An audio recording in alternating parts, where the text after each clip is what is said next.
Hi అండి, అందరికీ నమస్కారం అండి. ఫ్రెండ్స్, ఇప్పుడు అందిన వార్త. ఇక రేషన్ కార్డులు ఉన్న వారందరికీ కూడా కేంద్ర ప్రభుత్వం అదిరిపోయే శుభవార్త అంటూ అప్డేట్ అయితే రావడం జరిగిందండి. అయితే ఇందుకు సంబంధించిన వివరాలు అయితే మన వీడియోలో తెలుసుకుందామండి. ఆ శుభవార్త ఏంటి అనేది వీడియో మాత్రం పూర్తి వరకు చూడండి ఫ్రెండ్స్. అప్పుడే మనకి పూర్తి సమాచారం అయితే తెలుస్తుంది.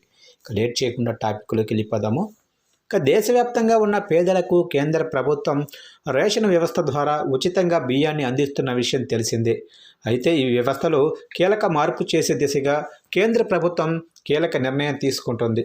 రేషన్ కార్డు కలిగిన కుటుంబాలకు కేంద్ర ప్రభుత్వం కీలక మార్పు దిశగా అడుగులు వేస్తుంది. ఇప్పటి వరకు ఉచితంగా అందుతున్న బియ్యం, గోధుమల స్థానంలో ఇకపై నేరుగా బ్యాంకు ఖాతాల్లో నగదు జమ చేసే విధానాన్ని అమలు చేయాలని భావిస్తుంది. ఈ నిర్ణయంతో లబ్ధిదారులకు ఎంపిక స్వేచ్ఛ లభించనుంది. ప్రస్తుతం రేషన్ షాపుల ద్వారా బియ్యం, గోధుమలు, పప్పులు సరఫరా చేస్తున్నారు. అయితే కొందరు లబ్ధిదారులు ఈ సరుకులు తీసుకోకపోవటం లేదా అక్రమంగా విక్రయిస్తున్నారన్న వాదన నడుస్తుంది. ఈ సమస్యలకు చెక్ పెట్టేందుకు ప్రభుత్వం నగదు బదిలీ విధానాన్ని తీసుకురావాలని నిర్ణయించింది. ఇకపై లబ్ధిదారుల బ్యాంకు ఖాతాల్లో ప్రతి నెల నిర్ణీత మొత్తాన్ని కూడా జమ చేయనుంది ప్రభుత్వం. ఈ కొత్త విధానాన్ని ఒకేసారి దేశవ్యాప్తంగా అమలు చేయకుండా ముందుగా కొన్ని ప్రాంతాల్లో ప్రయోగాత్మకంగా చేపట్టారు. చండీగఢ్, పుదుచ్చేరి, దాద్రా నగర్ హవేలీ, మహారాష్ట్రలోనే కొన్ని ప్రాంతాల్లో ఈ పైలట్ ప్రాజెక్టు విజయవంతంగా నిర్వహించారు.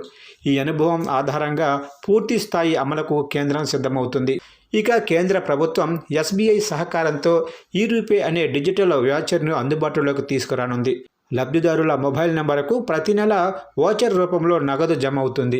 ఈ వాచర్తో రేషన్ దుకాణాలలో బియ్యం, గోధుమలు తీసుకోవచ్చు. అయితే బ్యాంకు ఖాతా ద్వారా నగదుగా కూడా రీడమ్ చేసుకునే సదుపాయం అయితే ఉంటుంది. ఇక ఈ కొత్త విధానం ప్రధాన ఉద్దేశ్యం నకిలీ రేషన్ కార్డులను తొలగించటం. ఇప్పటికే దేశవ్యాప్తంగా 76,000కు పైగా డూప్లికేట్ కార్డులను గుర్తించారు. బ్లాక్ మార్కెట్ వ్యవహారాలకు పూర్తిగా చెక్ పడనుంది. లబ్ధిదారులకు నేరుగా ప్రయోజనం చేరే విధంగా ఈ మార్పు ఉండనుంది.